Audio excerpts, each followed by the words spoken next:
Hey, I wonder if they're really not here after all. Well, maybe they went out somewhere. But the car is here, though.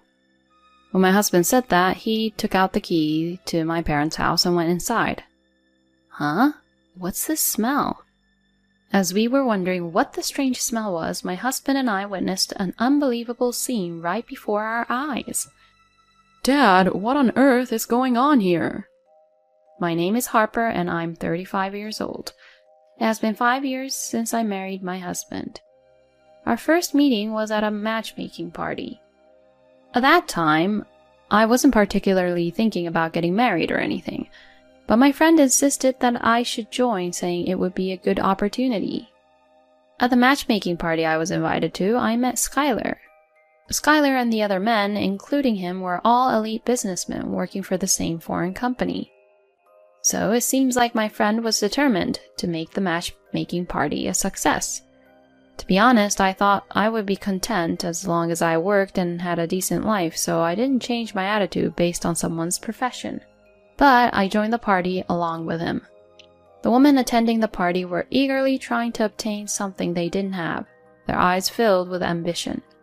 As I felt slightly overwhelmed by these carnivorous women, I was approached by a stranger. It seems like you're not enjoying yourself much. Huh? No, that's not true. The food and drinks are delicious. You're at a party and you're going to tell me what you think of the pub? Harper, you're funny. Oh, really? How about we go out for a meal together sometime? At that moment, I didn't show much enthusiasm, but it seemed like I stood out to him and piqued his interest. We only exchanged contact information for now, and I didn't have any particular expectations, because I really thought it was just a formality. However, he quickly contacted me and invited me to dinner. I didn't expect him to approach me so much. Somehow I decided to go for a meal with him just to give it a try, but it turned out to be more enjoyable than I thought. I started wanting to meet him again. After that, we went out for meals and dates several times. And we gradually became closer. And that's how our relationship started. I never expected that the matchmaking party I attended just as a formality would lead to us dating, so I was surprised. He and I continued to have a good relationship. But then it happened. Huh? Long-term stay in France? How long is that? Around 5 to 10 years. Huh? That long? Yeah, so Harper, would you marry me and come with me? Huh? It was a sudden proposal from him. I was taken aback by how sudden it was, but at that time I was already head over heels for him, so I decided to go with him. Yes, please take care of me. Really? Yes! He was overjoyed when I accepted his proposal. He was going to be assigned as a representative to the France in 6 months. Before that, we decided to have a wedding ceremony. We immediately introduced each other to our parents and had a family meeting. My parents were surprised that I would suddenly go abroad for several years, but they respected my decision. At the wedding, we received blessings from many friends and colleagues. I'm glad I was able to invite everyone in America and have a proper ceremony. After that, my husband and I thoroughly enjoyed our time in America. We visited Boston, Hawaii, and Alaska. We also made trips in country about once a month. In the blink of an eye, the time arrived for us to leave America. Harper, take care, okay? Yeah, please take care too, both of you. If you have time, come visit us. I'll make sure to recommend some great spots to visit. Going on a trip to France sounds nice. Your father and I will have to study French too. My parents and I said our goodbyes, and my husband and I flew out of America. Skylar, your family didn't come to the airport? My dad is really busy with work, and my mom and sister had dinner together at home yesterday. We said our goodbyes, so it's fine. I see. Well, I guess it's expected when it's their own son. And Skylar works for a foreign company, so maybe he doesn't take it as seriously, even with overseas business trips and all. Anyway, my husband and I arrived in France and started our life there. We lived in Lyon, a city known for its thriving tech industry. You often see businessmen in suits talking about business on their phones with wireless earphones, gesturing and walking by. I entered a cafe and leisurely enjoyed a cup of coffee. I couldn't help but think that prices in France are high. I bought groceries at a huge supermarket and went home to cook, waiting for my husband to return. At first, I felt a bit bored because my husband was the only person I could talk to. During that time, my husband suggested that I try attending a language school. I thought it sounded fun, so I immediately looked up schools. I applied to a promising language school. There were many Americans and people from other countries who came to study abroad. I was able to enjoy cultural exchanges. I became friends with an American girl and we went sightseeing together after school. The classes were very helpful, and I even had house parties with Italians, French people, and others. I had a truly fulfilling time. After graduating from the language school, I gained a decent level of French proficiency. I decided to apply for a part-time job at a cafe near my house. The French owner there was very kind and hired me. They taught me how to make coffee and create latte art with great care. As it was a city with many businessmen bustling around, customers kept coming in non-stop. Through making lots of coffee and interacting with regular customers, my skills as a barista improved. And most importantly, my French skills skyrocketed. You seem really lively today. I think I really enjoy it because my husband told me so. I was very anxious about living in a foreign country before coming here, but it turned out to be fulfilling and enjoyable. In no time, several years have passed, and I've completely adapted to the French way of life. And as promised, my parents came to visit. But both of them were surprised to see me speaking French fluently in shops and such. You seem to have become more like a French person in your demeanor. You've become brighter compared to when you were in America, haven't you? Indeed, I may have become brighter as I interacted with the locals. My parents seemed to have thoroughly enjoyed their sightseeing in France, which was great. Afterward, my husband and I continued our life in France for a while. Before we knew it, 5 years had flown by since coming to France. During that time, my husband received a message from his mother and sister saying they were coming to visit. Is Dad not coming? Well, my father is busy with work. He probably couldn't take time off.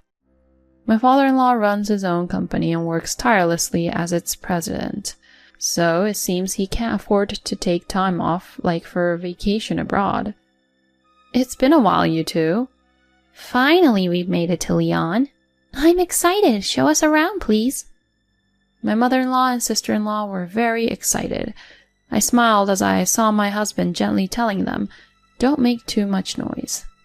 But we were about to be swept away by the whims of my mother-in-law and sister-in-law. I want to visit this shop.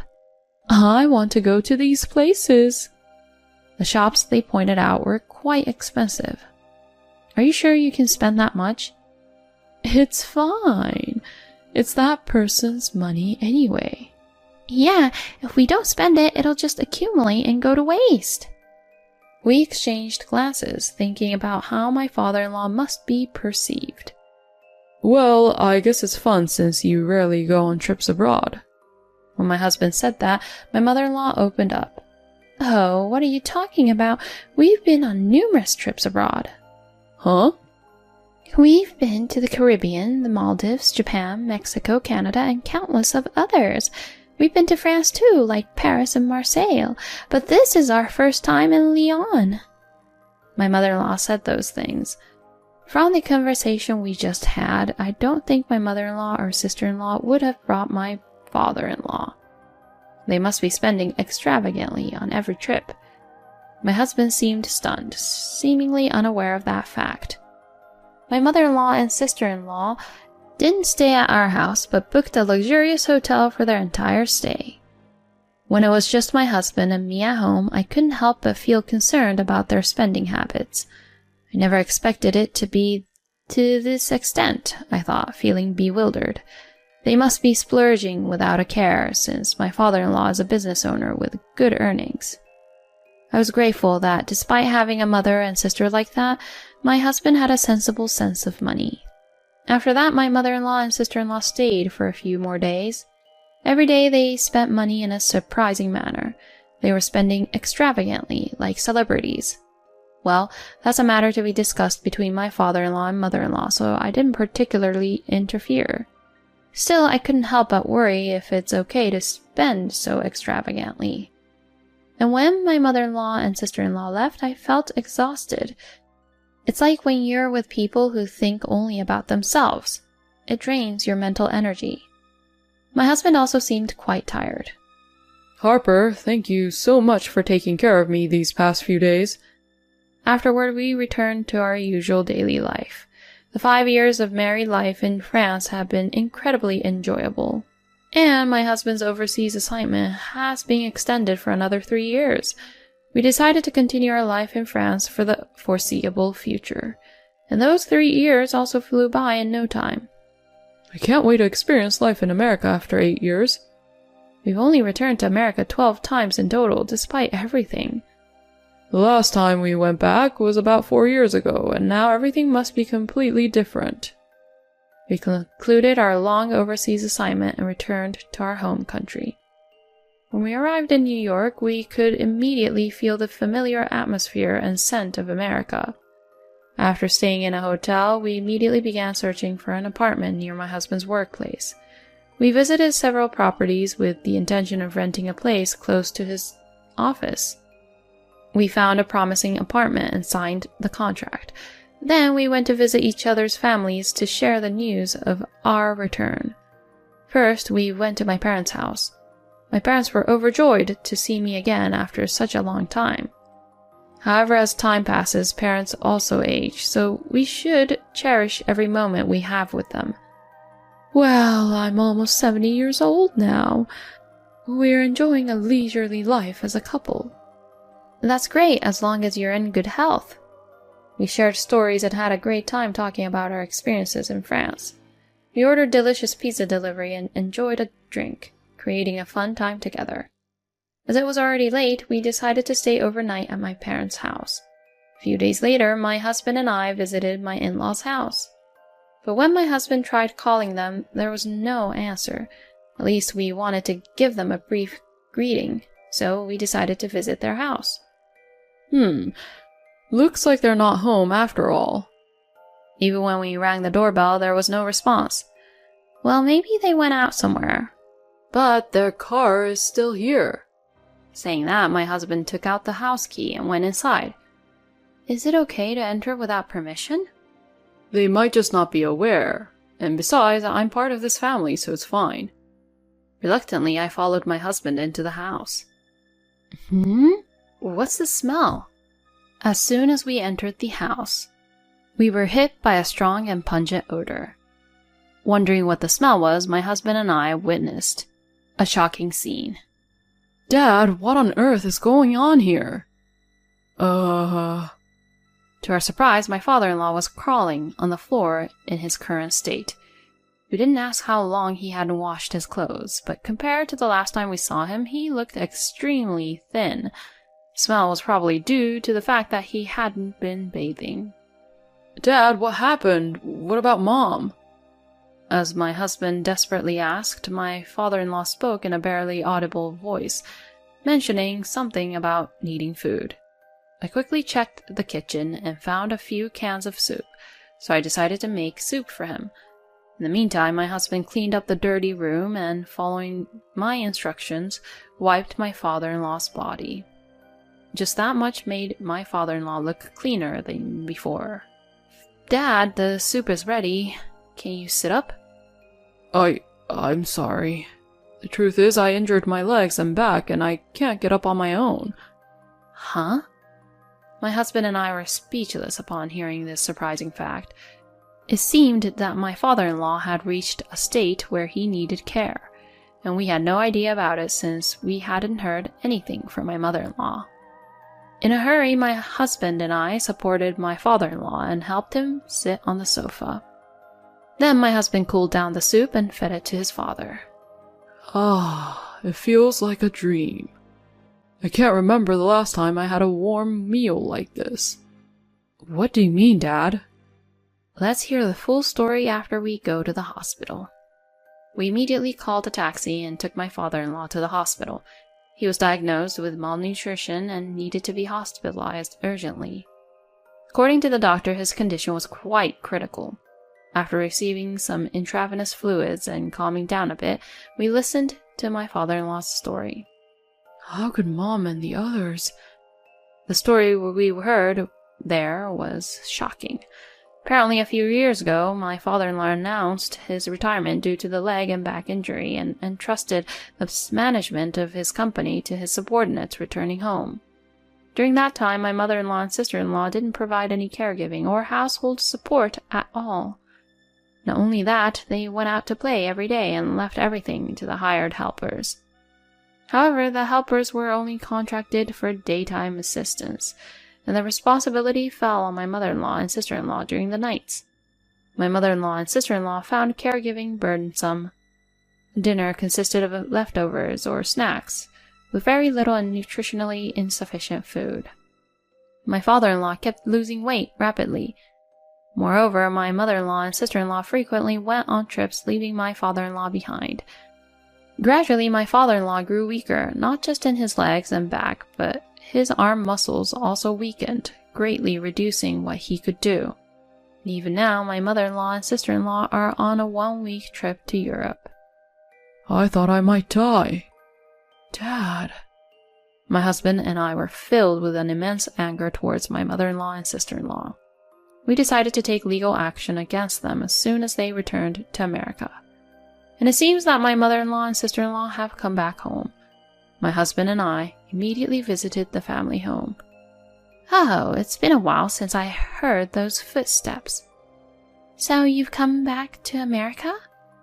Mom, aren't you concerned about Dad? Huh?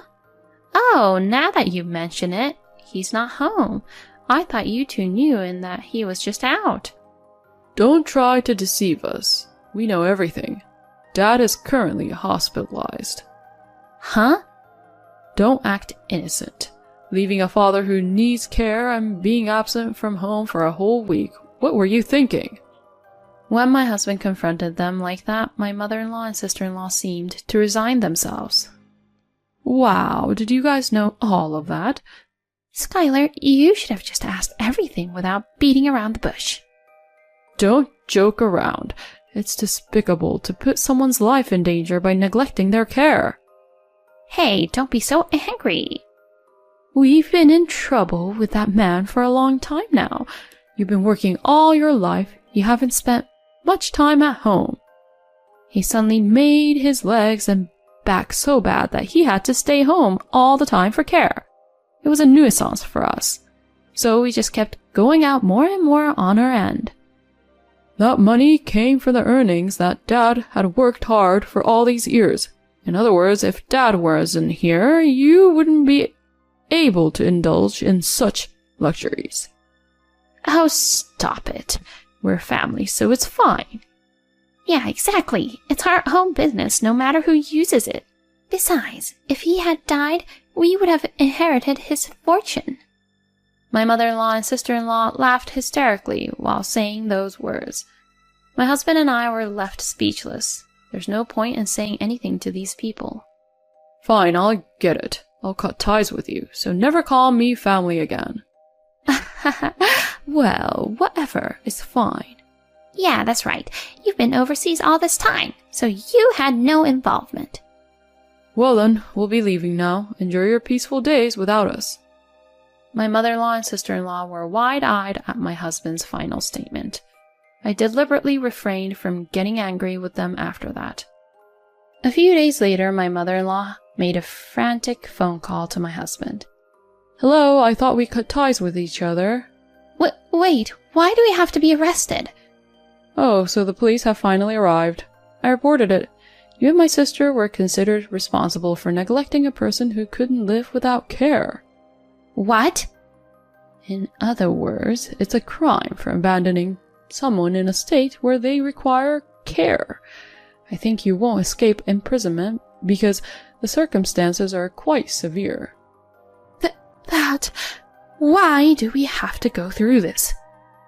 That's my dad's line. He worked hard for the family's sake, and yet he was betrayed in such a way. He must have been the most shocked. I can't forgive you two either. Reflect on your actions in prison. Can't we pay money and get bail or something? Unfortunately, there's no imprisonment, so it's impossible. Besides, you don't have any money, right? Dad is planning to divorce you, so you won't be able to use his money anymore. What? That's right. You won't be husband and wife anymore, and you won't have access to Dad's money. This... My mother-in-law was devastated over the phone. Well then, I'll hang up now. Make sure to atone for your sins. My husband said that and ended the call. We blocked incoming calls from my mother-in-law and sister-in-law. Afterward, my mother-in-law and sister-in-law were sentenced to 5 years in prison. There was a possibility of probation if the sentence was less than 3 years, but they made statements clearly demonstrating malicious intent and neglect towards my father-in-law, so they received a 5-year sentence. Of course, I have no intention of visiting them, so I don't know how they are doing now.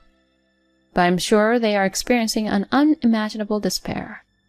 My husband and I decided to take in my father-in-law. We had just signed a lease for an apartment, but my father-in-law said he would buy a new property and build a barrier-free house. So we decided to build a spacious house and live together with the 3 of us. The next day, we had our first child, and now the 4 of us are living happily together. If we had arrived a little later, my father-in-law might have passed away. When I think about that, I can't help but feel that my mother-in-law and sister-in-law should have faced even harsher consequences. I am truly relieved that my father-in-law is safe. From now on, I hope you, the viewers, will create many happy and joyful moments with your family. Thank you for watching until the end. If you enjoyed it, please consider subscribing to the channel. Thank you in advance, and let's meet again in the next video.